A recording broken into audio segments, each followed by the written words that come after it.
Welcome back, folks. Today's video is a little bit of a different one. On my last stream, I ranked my favorite Cenotards from all of the various people in Lyle Convoy's audience, the most ridiculous and outlandish ones that are on his YouTube and in his Discord server. The current iteration being Cat's Lair, but that's just Cenet 2.0.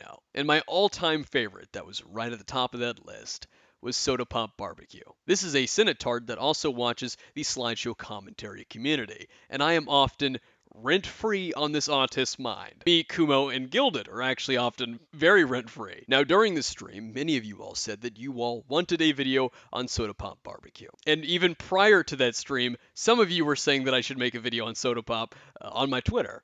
So here we are. My absolute favorite takes, favorite messages in Cenet or Cat's Lair from SodaPopBarbecue. This whole campaign is about a piece of shit. Two weebs and their fans wanting a blood price for what they see as stolen valor. They're probably waiting, hoping and praying for Peaches to self-unalive or something to that end. Friggin' vultures. They won't accept anything but Peaches being gone. Then they'll demand Lio and his wife be gone. What the fuck does his wife have to do with anything? Then they'll want Susie and Ponder gone. They almost got Nezzy gone because this whole shebang is to make all of them leave. And I mean leave more than just the web because they want bloody revenge. No, you see, they have to get shamed in front of Cenet like Kumo was, because tit for tat, insulted, valor stolen. Let me put it this way.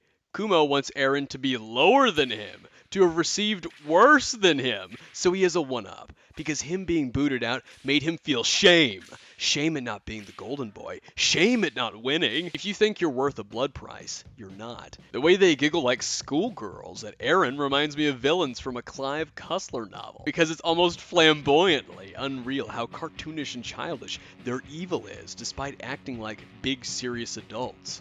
Yes, spies. I'm calling your bosses evil because you do not try to get someone to succeed in killing themselves, like with Nezzy, then laugh at Peaches crying. Your honchos aren't worth the blood prices they've put out, and what they've done is grossly disproportionate behavior to what happened in the past. You suck at Uno reverse cards, and your valor is as valid as a Fortune 500 company claiming to lose theoretical profit that they haven't even made yet. Demanding Peaches is a sacrifice to facilitate an armistice is not issues. It's revenge for Akumu and Kumo's Cenet bans. Pooh being exposed, and their imagined stolen valor as content creators. He keeps using these two words together, stolen valor, but I don't think he quite understands what the fuck that even means. And they want blood for their valor. Peach's blood, Lio and his wife's blood, Susie's blood, Nezzy's blood, Ponder's blood, and I bet they'll move to Heaton, Sunny, and whomever they can's blood. They won't stop until people are dead, and or little more than lol cows ripe for the milking, because they are deluded enough to think they're worth a blood prize for daring to question them. I hate to armchair psych, but these are major signs that the Drat Pack are psychopaths in the medical sense, and they need to be in a straitjacket for theirs and others' protection. Every breath I take without your permission raises my self-esteem. None of us want any of you fucking retards dead. Let me put it like this for you, Soda. Say you go to the zoo, and you see a bunch of monkeys throwing shit at each other. Because you're laughing at them throwing shit at each other. Does that mean that you want those monkeys dead? Because that's a one-to-one comparison to how we view you all, your entertainment. We don't take you all seriously anymore because you've shown that you and your community can't be taken seriously anymore. You don't take yourselves seriously. You're not consistent in anything that you claim to care about. Here you are seething, saying that we want blood on our hands and all this other shit, when no one said anything like that. You're the one dreaming up this idea, fantasizing about us wanting to kill your favorite people, but that you're calling us psychopathic for your own delusions. But we're the deluded ones. This is, there's a certain term for this. Cognitive dissonance. That's what this is. Now, those are all messages from the Cenet before it was closed down and the Cat's Lair was made. Most recently, in Cat's Lair, SodaPop has been mostly just still bitching about me, but one of his most recent things was on July 16th. To be honest, I'm suspicious of Slammer's integrity. They're good friends with Akumu, handed him the keys to his revenge, and demanded Susie temporarily deplatform themselves instead of going after Miss Easy and Toasty Vanilla and the third one. I think Akumu via slurs has influence over the victims. And this is a sentiment that SodaPop has pushed a couple of times now. This idea that I manipulated slurs into giving me the keys to my revenge, aka the FCK server. Now, it's really ironic because previously in Senate, he was talking about how me, Kumo, and Gilded came off as cartoonish villains. And yet here he is, literally thinking of us as cartoonish villains. Slumers gave me the server because she knew that I wanted to talk about the FCK, and she knew that I dealt with a lot of bullshit from them. But he can't fathom that. He can't accept that his favorites made a massive fuck up. He can't accept that. So what he has to do here is blame me and blame Slumers. Yet because Slumers is friends with me, and because Slumers gave me the FCK server so that I can talk about it, suddenly Slumers' integrity comes into question. At least for some of them, not all of them.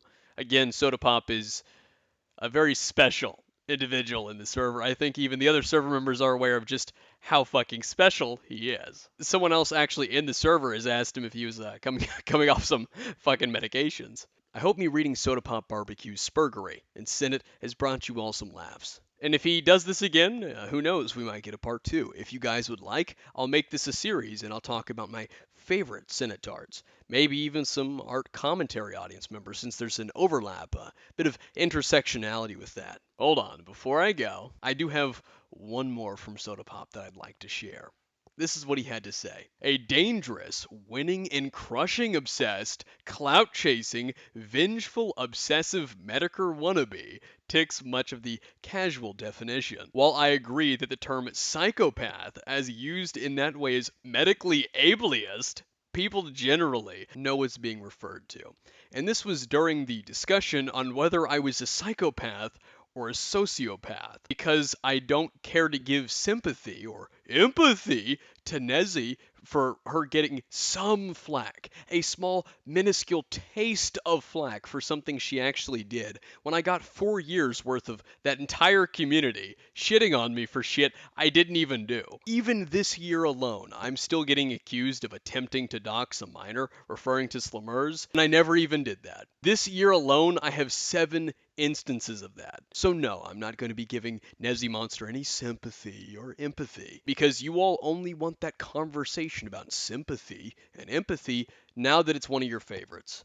None of you said, hey, maybe we should stop and give sympathy or empathy when it came to me. I find this truly fascinating, because this is also, again, coming from the same fucking autist that was going on tangent after tangent after tangent, fantasizing about us, me, Kumo, and Gilded, wanting Peaches dead, wanting their blood on our hands.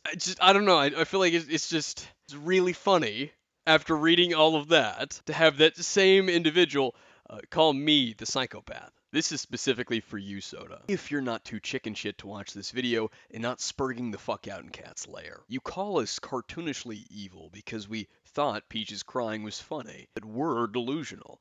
But it's you who is going on these repeated schizo tangents based off of nothing but overdramatic demonization of your opposition. You actually believe me and Kumo give a flying fuck about being banned from your hug box. That was what we took offense to. Okay, let me get this straight. You, Soda, think that me and Kumo are upset because we were banned from Senate. You think that is our problem.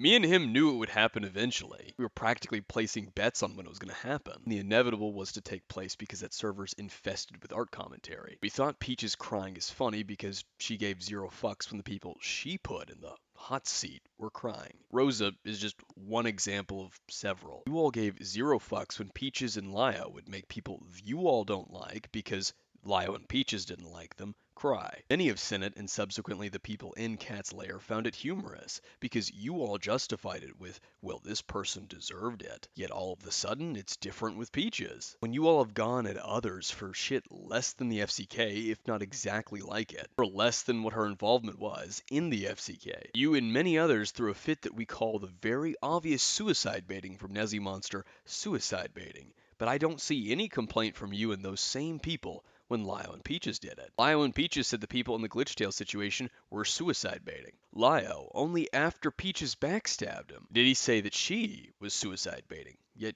you're still in his server. You are one of many examples from the audience as to why I say you all either make shit up out of thin air to cry about, you take issue with the same things you're quiet about when your favorite people do it. The Soft Mink is another example of that as well, though she prefers to try and revise history. You can call me a Medicare wannabe all you'd like. Jim is rent-free up in that mostly vacant void, and it seems other people are in there more than any actual thoughts of your own. You can keep telling yourself that I did this for revenge. You can debate whether I'm a psychopath or a sociopath because I dared to tear away the delusional facade you all have tried to prop up, but none of that will change what the evidence shows. You all can go on and on clinging to my supposed intentions in an effort to try and warp the public's perception, but objectivity is the focus, not subjective slop riddled with pathos appeals to garner sympathy for people who were never willing to give it to those that they were happily going after, that you happily watched them go after. Evidence is all that matters. If someone telling the truth has you this rattled, how in any way, shape, or form do you tell yourself you're this morally right person that you clearly think you are? Do you ever look at someone and wonder what is going on inside their head? Blood for the blood god! Blood for